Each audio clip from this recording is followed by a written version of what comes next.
கிறிஸ்துக்குள் பிரியமான தேவனுடைய பிள்ளைகளே, ஆண்டவரும் உலக ரட்சகருமாகிய இயேசு கிறிஸ்துவின் நாமத்தினாலே இந்த அதிகாலையில் இருதயத்தின் ஆழத்திலிருந்து உங்களுக்கு நல்வாழ்த்துக்கள். எபிரேயருக்கு எழுதின நிருபம் 4வது அதிகாரம் 1வது வசனத்தை வாசித்து இந்த நாளுக்காக நாம் ஜெபிப்போம். ஆனபடியினாலே அவருடைய இளைப்பாறுதலில் பிரவேசிப்பதற்கு ஏதுவான வாக்குத்தத்தம் நமக்குண்டாயிருக்க, அவர்களில் ஒருவனும் அதை அடையாமல் பின்வாங்கி போனவனாக காணப்படாதபடிக்கு பயந்திருக்க கடவோம். தேவனுடைய பிள்ளைகளை, முக்கியமாக 1வது வரியை மாத்திரம் நாம் படித்தோமானால், ஆனபடியினாலே அவருடைய இளைப்பாறுதலில் பிரவேசிப்பதற்கு ஏதுவான வாக்குத்தத்தம். ஆம் கர்த்தருடைய பிள்ளைகளை, இந்த உலகத்துல ஒவ்வொரு மனிதனுக்கும் ஒவ்வொரு நபருக்கும் இளைப்பாறுதல் என்பது நமக்கு தேவை. கர்த்தருக்குள்ளான இளைப்பாறுதல்.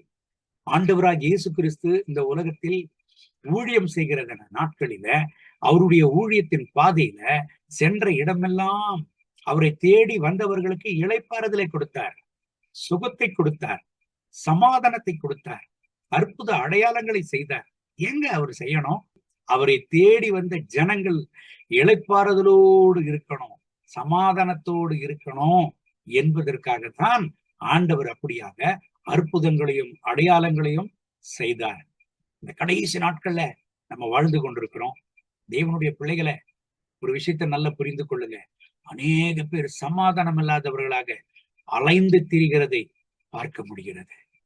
நீங்க டிவி சேனல்ல பாருங்க, செய்தி சேனல்கள்ல பாருங்க, சமாதானம் இல்ல ஜனங்களுக்கு. எங்க பார்த்தாலும் பயம், எங்க பார்த்தாலும் விபத்துகள், எங்க பார்த்தாலும் ஆபத்துகள், எங்க பார்த்தாலும் நஷ்டங்கள், எங்க பார்த்தாலும் அலசடி. காரணம், ஒரு இளைப்பாறுதல் இல்ல, ஒரு சமாதானம் இல்ல, வாழ்க்கையில ஒரு அமைதி இல்ல. அப்படியானா வாழ்க்கையில ஒரு இளைப்பாறுதல் என்பது வேண்டுமானால், இந்த எபிரேயர் 4ஆம் அதிகாரம் 1வது வசனம் நமக்கு சொல்லிக் கொடுக்கிறது. அவருடைய இளைப்பாறுதலில் பிரவேசிப்பதற்கேதுவான வாக்குத்தத்தம். ஆண்டவருடைய இளைப்பாறுதலில் பிரவேசிக்க வேண்டுமானால் வாக்குத்தத்தம் என்பது ரொம்ப முக்கியம். அவருடைய வசனம் என்பது ரொம்ப முக்கியம். அந்த வசனத்தை நாம் நம்புகிற பொழுது, கர்த்தருடைய வார்த்தையை விசுவாசிக்கிற பொழுது, கர்த்தருடைய வார்த்தையை நம்புகிற பொழுது, நம்முடைய வாழ்க்கையில ஒரு சமாதானம், ஒரு இளைப்பாறுதல். என் அன்பு தேவனுடைய பிள்ளைகளை, கர்த்தருடைய பிள்ளைகளுடைய வாழ்க்கையில் சமாதானத்திற்கு அடித்தளமே தேவனுடைய வார்த்தையை விசுவாசிப்பது தான். கர்த்தருடைய வார்த்தையை விசுவாசிக்கிறவர்கள் எந்த பேய் பிசாசுகளுக்கும் பயப்பட மாட்டார்கள். கர்த்தருடைய வார்த்தையை விசுவாசிக்கிறவர்கள் எந்த மாந்திரிகங்களுக்கும் பயப்பட மாட்டார்கள். கர்த்தருடைய வார்த்தையை விசுவாசிக்கிறவர்கள் மரணத்திற்கே கூட பயப்பட மாட்டார்கள். கர்த்தருடைய வார்த்தையை விசுவாசிக்கிறவர்கள் இளைப்பாறுதலோடு ஆண்டவருக்குள்ள திட நம்பிக்கையாய் இருப்பார்கள். இந்த கால வேளையில உங்களோடு கூட கர்த்தர் பேசுகிறார். என் அன்பு தேவனுடைய பிள்ளைகளை, சமாதானமா இருக்கிறீங்களா? உங்க வாழ்க்கையில ஒரு இளைப்பாறுதல் என்பது இருக்கிறதா?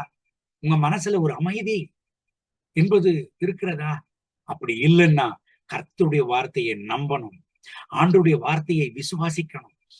ஆண்டவருடைய இளைப்பாறுதல் பிரவேசிப்பதற்கு ஏதுவான ஒரு வழி என்றால் அதுதாங்க வாக்குத்தத்தம்.